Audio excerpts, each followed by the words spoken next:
Hello, my friends, and welcome back. Thank you very much for being with me again today. What do we have here? We got a lot of problems.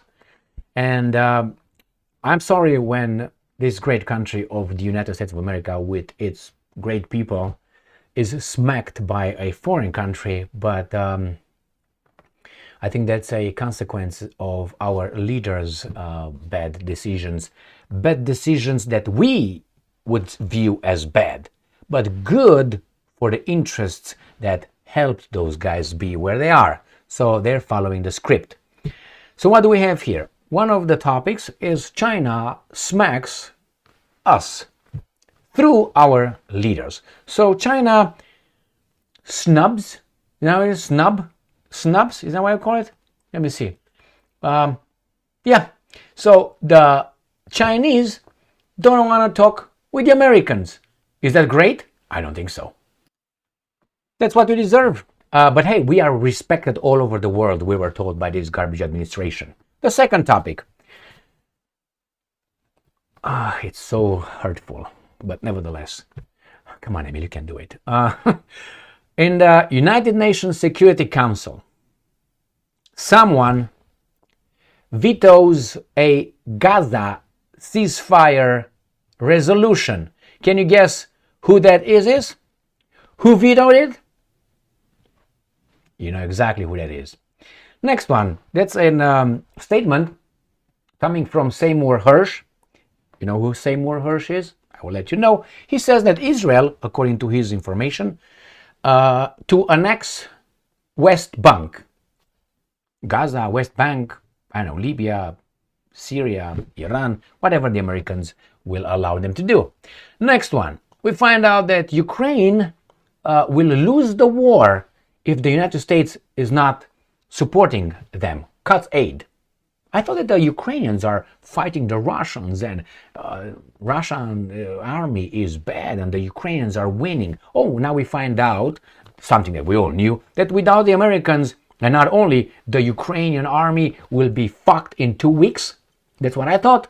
When the Russians invaded, right, unprovoked and unjustifiable invasion, or full war, full-fledged war, right? We were told that, hey, we're going to fight, we're going to help them. I thought this will be done in 2 weeks. That's how much I gave the Ukrainians. Two, один, два, or whatever, radva, 2 weeks. That's what I gave them. And now they say, oh my God, the Ukrainian army is fighting, it's fighting the Russians. It's NATO fighting the Russians, and they're losing. They can't go all full war over there. Why? The Russians will smack them. So Zelensky brings something that we all knew, and this is meant to build guilt to you. Because if we lose to the evil Russians, it's because of you. So you have to take the sandwich from your child, snatch it from your child's hands, and send it to, I don't know, to Zelensky Stein. That's what you're supposed to do. If Zelensky Stein loses, Ukraine loses, our values will be trampled. Our family will be in peril while the Russians are coming. That's how the story goes. Next one. Remember when the Russians brought their troops on their territory in Russia, next to the Ukrainian border? Remember what these guys started saying? That's an escalation. Take your troops away. No, you can't do this on your territory. Well, we find out that the British Army fires Archer artillery system for first time close to Russia's border. Not only that they are next to the Russia's border, they fire artillery rounds. Hey, but the Russians are escalating, and the Russians are the imperialistic ones. Unbelievable. Next one, and the last one, the Russians arrest a German over suspected gas sabotage plot in Kaliningrad. Well, the Western media misses the point because it's German-Ukrainian, but they say it's only German. Why? They don't want you, with diversity is our strength garbage, to connect any dots. That is, diversity. Diversity in the US government will make certain policies in the US government be skewed towards certain countries. So let's say you have, I'm going to give you an example.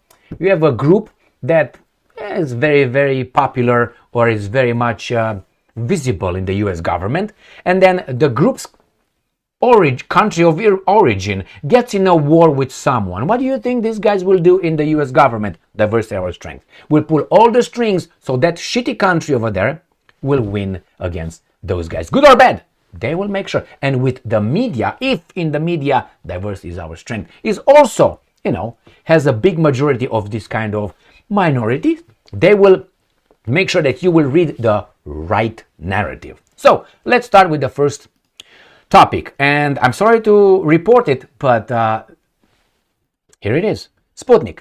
China refuses to hold meeting with Pentagon chief over U.S. arms sales to Taiwan. So this baboon said, "Oh, well, we want to talk to you." And the guy says, "No, fuck off." The Chinese government rejected a meeting with the U.S. Defense Secretary Lloyd Austin over U.S. arms sales to Taiwan. CNN reported, citing a U.S. official. Austin wanted to meet with the Chinese counterpart Dong Jun at the Asian Defense Ministry's meeting plus in Laos, but China rejected the offer, the report has said. This is like this. I'm going to give you this little analogy. Lloyd Austin goes at China's doorsteps on its porch, takes his pants down, take a big doo-doo right over there, and then turns around and rings the bell. The Chinese open the door, and Lloyd Austin said, "Excuse me, do you have any toilet paper? I just took a shit in front of your house on your doorstep. I need some toilet paper." And the Chinese said, "No, we're not going to give you toilet paper." And now everybody is upset that the Chinese did not give Lloyd Austin toilet paper to wipe his big fucking ass because he took a doo-doo in front of the Chinese door. That's the way I see things. Sorry, crazy as I am. So after these guys are promoting, poking, aiding Taiwan, going over there with their vessels, with their nuclear submarines, with the baboons from Germany, from Great Britain to France, all these, jackals, they're surprised that China doesn't want to talk to them. Oy vey! Who owns us? He's not defending our interests, that's for sure. Let's go to the second topic. Sputnik. Shocking, I'm quoting, shocking but not surprising. Correct, that's I don't want to say shocking. For me, not shocking, not surprising. Russia condemns US veto on Gaza ceasefire resolution. Got it? So, the United States' latest veto on a draft UN Security Council resolution demanding a ceasefire in Gaza is shocking, Russian ambassador to the United Nations Vasily Nebenzia said on Wednesday. And I'm quoting, "It is shocking that the US has vetoed an effort to save lives of the Palestinians and Israelis, though perhaps we should not be surprised about it." My friends, actions speak louder than words. We profess freedom, democracy, peace, Pax Americana, and all that. But facts are facts. Facts are facts. So the United States was the only country that vetoed that. Not Russia, not Great Britain, not China. No, it was just us. Why? Rewind this tape, or whatever it is, this video, about 2 minutes and a half, and you remember about what I talked about, diversity is our strength. Yeah, if you have a overrepresented group with allegiance towards others, then your country will veto shit. So don't give me again the Americans, This is just one example of many, many, many vetoes where the United States was alone on the same issue. Now, let's go to the second one. Now, this is according to Seymour Hersh. I don't know if that's true or not. I'm just reporting. So Seymour Hersh was that Pulitzer Prize investigative, journalist. All right, here. Thank you. U.S. investigative journalist who said that Nord Stream 1, Nord Stream 2 pipelines, according to his investigation, was conducted by the Americans with the help of Norwegians and the Brits. That's what he said. The thing with Ukraine and 6+1, that's garbage for imbeciles. But that's a different story. On the Ukrainians doing it with Davai, let's go now. Nah, that's garbage. So anyway, this is Seymour Hersh. He's Jewish, but good. All right, so let's move on here. So he says that Israel to annex West Bank. Now, I know if that's true. Do I think it's impossible? As long as you have these imbeciles right here, that's nothing. Nothing is impossible. All right, let's move on. So the move will be aimed at preventing a two-state solution, according to a U.S. investigative journalist. Israeli Prime Minister Benjamin Netanyahu's government intends to announce the formal annexation of the West Bank in the coming weeks, a source has told the Pulitzer Prize-winning journalist Seymour Hersh. According to Hersh, Israel has been fortified by bombs and funding from Washington and is ramping up the expulsion of Palestinians from northern Gaza to the south of the enclave. Meanwhile, the religious parties that dominate Netanyahu's cabinet are demanding full control over both occupied Palestinian territories. And I'm quoting, "I was told this week by a well-informed Washington official that the Israeli leadership will formally annex the West Bank in the very near future, perhaps in 2 weeks. In the hopes that the decisive step will end once and for all any talk on two-state solution and will convince some in the skeptical Arab world to consider financing the planned reconstruction of Gaza." That's what Seymour Hersh said. Now, I never believed, never trusted, never thought that there will be a two-state over there. As long as Israel is together with the little baboon United States of America in its leash and taking the leash off and releasing the baboon to bite,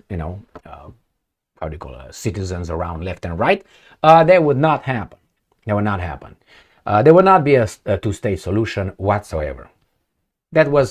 I know that for a long time. Remember when the Jewish state was formed in 1948? That's what it was. Two-state solution. So you're going to hear, well, the Arabs immediately attacked. Why? Oh, because these guys started expulsing, pushing people outside of the territories they were given by the United Nations or taken by them. So they started pushing people outside of their land. And those guys say, wait, refugees. Now, when you are going to no state, from 1948 until now, there's no state solution. It's not going to be as long as the relationship between this guy and the baboon is as it is. That's one. The other one, whenever you hear this argument, I heard that weasel, Piers Morgan, making the argument many times, saying, well, why don't the Arab countries that love the Palestinians don't take the refugees in? How many did they take? No. 0. They should take 0. No refugee should go to anywhere else but stay home. Well, because the Israeli Defense Ministry is not going to attack them or destroy them. No. Because once they're gone, they're never coming back. Never. Is that called ethnic cleansing? No, there's not a definition? Oh, my bad. Okay, all right. All right, my friends. So when you hear this argument, they should not take any. None. It's not on them. Why do they go?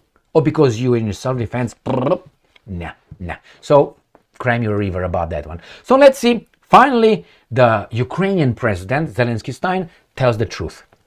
Ukraine may lose war if US cuts aid, Zelensky said. Of course, that's been from the very beginning. If these guys would not have given Zelensky what he needed to fight Russia in order to destroy Russia and then get to China, the war would have been over in 2 weeks without, I would say, definitely without this much casualties that in 2 years they added. But hey, we fought in self-defense by destroying 2 nations. Again, Europeans against Europeans, and we got this guy in charge. Fuck me, Freddy. All right, let's move on. Remember, when the Russians amassed their troops on their territory, and that was in February 2022, these guys were saying, Mr. Putin, dictator, go and get your troops out on their territory. And these guys are bragging about it. British Army fires Archer artillery systems for the first time close to Russia's border. Not only that, NATO moved closer to the enemy, and the enemy says, you're too close. That's our right to do it. But hey, you can't put your troops on your territory. Nah. And now they're firing. If I would be Russia, I would tell these baboons, I'm going to give up. Really. And I know. Hold your patriotism in this case. Okay. Keep it for your invasion in your country first. Go to London and see how great London is. So when you talk about we're going to Russian up, man. Yeah, man. If you think that way, I would like you to fight the invasion occurring in your fucking country at this point. And you don't fight it, that was our strength too. You're under occupation. You're done. Great Britain is done. It's done. What can you do? These guys will take over your nuclear arsenal. And then you know what they're going to do? They're going to pay back. Why? Because the victim, once in power, an abused person will definitely abuse more than a guy who never been abused. That's scientific research. It's not me saying that. So imagine these guys take over the US arsenal. Who do you think they're going to hit first? Europe.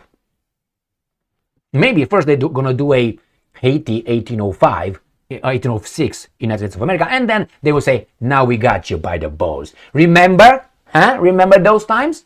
And the Europeans will be like, we're sorry. Do you think this guy's going to spare them? No, I don't think so. So let's see what these baboons are saying.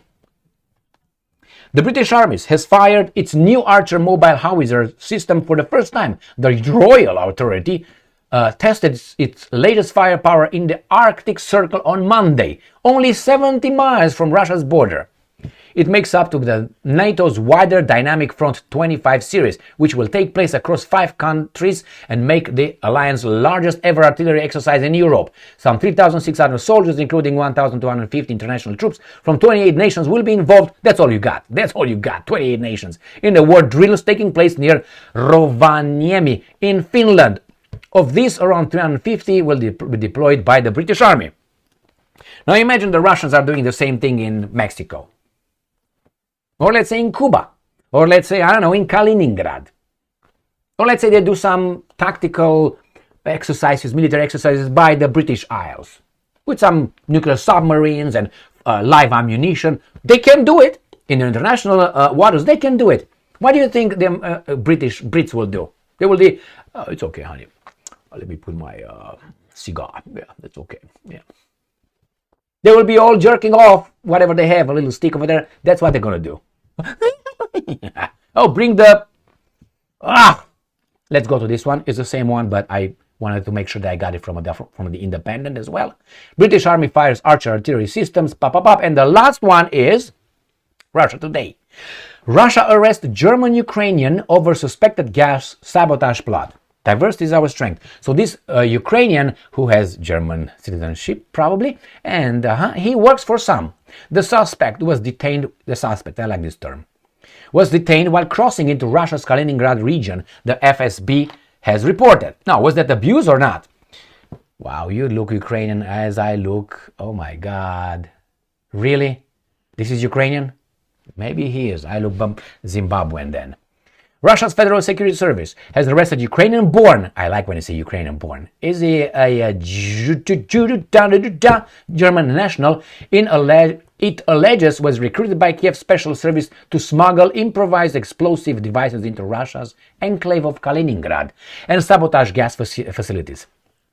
The suspect, identified as Nikolai Gaiduk, 58, has been on the Russian agency radar since the explosion of a homemade bomb at a small gas distribution station in Kaliningrad in March 2024, while he attempted to cross from Poland into Russia again last month. Authorities stopped his German registered card and arrested him.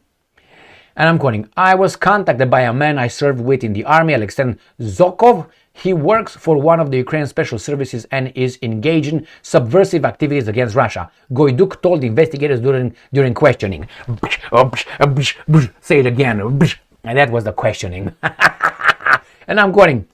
He asked if I was ready to do my part to help end the war. On March 22, when I got dark, I found a hidden cache with a bomb planted and achieved it activated near a gas plant. The suspected admitted. So this is the big whatever he did. So, is it true? I don't know. This is what the Russians say. They can make up the whole shit. So can the other ones. That's my point. All right. So, these kind of things occur. Who blew up the Nord Stream pipelines again? I think we all knew. We all know. Thank you very much for being with me again today. Stay strong, stay smart, look for the truth, and be just.